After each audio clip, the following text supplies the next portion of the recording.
Abigail. Oh, who could that be? Well, hello Carey kids, it's Abigail again. I do hope you're all okay. It's been another pretty funny week, hasn't it? I'm sure lots of you were supposed to go back to school and then didn't. Maybe you're quite happy about that.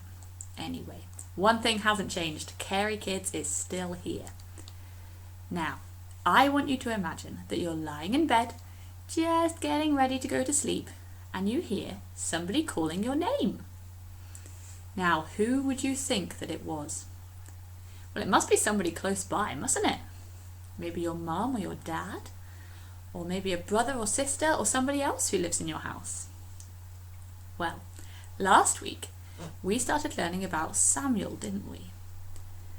Now, Samuel was a very special little boy. He had been born in answer to his mother Hannah's prayers. And Hannah was so grateful to God for giving her a child that she gave him back to God to serve him in the temple. So today we are going to be looking at 1 Samuel chapter 3, and we're going to find out what happens next in the story. Perhaps you'd like to have 1 Samuel chapter 3 open in front of you. You can ask somebody older to help you find it if you're not sure where it is. Samuel was growing up and he lived in the temple with Eli, the priest. Eli was getting pretty old by now. We don't know how old Samuel was, although he was probably still only a boy, maybe about 12 years old. Samuel had lots of jobs to do in the temple. But even though he had loads of jobs to do for God, we're told that he didn't really know God. That's in verse 7 if you want to have a look. In those days, not many people knew God or obeyed his law. 1 Samuel chapter 3 verse 1 tells us that the word of the Lord was rare and there were not many visions. That means hardly anyone had messages from God, and there were no clear spiritual leaders who heard from God and then passed his messages on to the people. One night, after Eli the priest had gone to bed, Samuel also lay down to go to sleep. He was just dozing off when he heard someone calling his name. Samuel.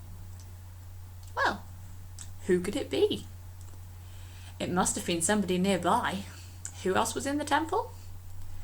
It must have been Eli, Samuel thought. Maybe he's thought of another job that I need to do before I go to bed. So Samuel got up and went to Eli. Here I am, he said. You called me. But Eli said, I did not call. Go back and lie down. How odd. Was Samuel imagining things? He went back to bed and lay down again. All was quiet, and Samuel was just getting comfortable when he heard, Samuel. Who could it be? It must have been Eli, Samuel thought. Maybe he wants me to fetch him a drink or something. So Samuel got up and went to Eli. Here I am, he said. You called me. My son, Eli said, I did not call. Go back and lie down. How very, very odd. Samuel definitely wasn't imagining it. Maybe Eli had dozed off and started talking in his sleep.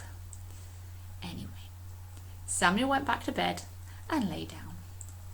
All was still. Samuel had just closed his eyes when he heard, Samuel. Who could it be? It must have been Eli, Samuel thought. Maybe he's remembered something he needs to tell me. So Samuel got up and he went to Eli and he said, Here I am, you called me. Now in actual fact, it was God calling Samuel, although he didn't realise it straight away. God was speaking to Samuel, and he speaks to us today as well. We may not hear a voice speaking to us like Samuel did, but God still has things to say to us, and we must be ready to listen. Eli knew that it was important to be ready to listen to God. He had been serving God for many years, and when Samuel came to him the third time, he realised what was going on. 1 Samuel chapter 3 verses 9 and 10 tell us what happened. So Eli told Samuel, Go and lie down, and if he calls you, say, Speak, Lord, for your servant is listening. So Samuel went and lay down in his place. The Lord came and stood there, calling as at other times, "Samuel, Samuel." Then Samuel said, "Speak, for your servant is listening." Do you want to know what God has to say to you? Like Samuel did. Samuel paid attention to God, who gave him a message. He said this in verses 12 and 13. "I will carry out against Eli everything I spoke against his family from beginning to end. For I told him that I would judge his family forever because of the sin he knew about. His sons made themselves contemptible, and he failed to restrain them." Samuel learnt that God is fair and always does the right thing. Eli had 2 sons, Hophni and Phinehas. Usually, these sons would have taken over their father's job in the temple, but they had been behaving very badly, and they had been dishonouring God. Eli knew that his sons were disobeying God's law, but he did nothing to stop them, and God was very angry. He had promised Eli that he would judge Eli's family, and that he would find somebody else to take over from him in the temple. Now God told Samuel that he was going to keep that promise very soon. The next morning, Samuel got up and got on with his jobs. Do you think that he wanted to tell Eli about what God had said? I don't think so. It wasn't a very nice message, was it? Samuel probably spent the morning trying to avoid Eli, desperately hoping that he wouldn't ask him. But Eli called to him and said, "Tell me what the Lord said." So Samuel told him everything, hiding nothing from him.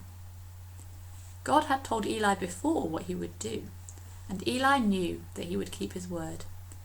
In verse 18 he says this, "He is the Lord, let him do what is good in his eyes." God's word is true, and he always does what he says, so it's very important that we pay attention. God speaks to us through his word, the Bible, and we are very fortunate that we have lots of ways that we can hear from it. So make sure you listen carefully at church or in Sunday school, or at home when you read the Bible by yourself or with your parents or your family. At the beginning of this chapter that we're looking at, we learned that Samuel didn't really know God, but that changed. Listen to verses 19 and 20. "The Lord was with Samuel as he grew up, and he let none of his words fall to the ground. And all Israel, from Dan to Beersheba, recognized that Samuel was attested as a prophet of the Lord." Samuel became a prophet and messenger for God. God spoke to Samuel lots more times and gave him messages for his people Israel. Communication is very important if you're going to know someone, isn't it? We can find out so much about God and know him for ourselves if we listen, if we pay attention to his word, the Bible, and do what it says. Samuel listened to God's word, and we should do the same.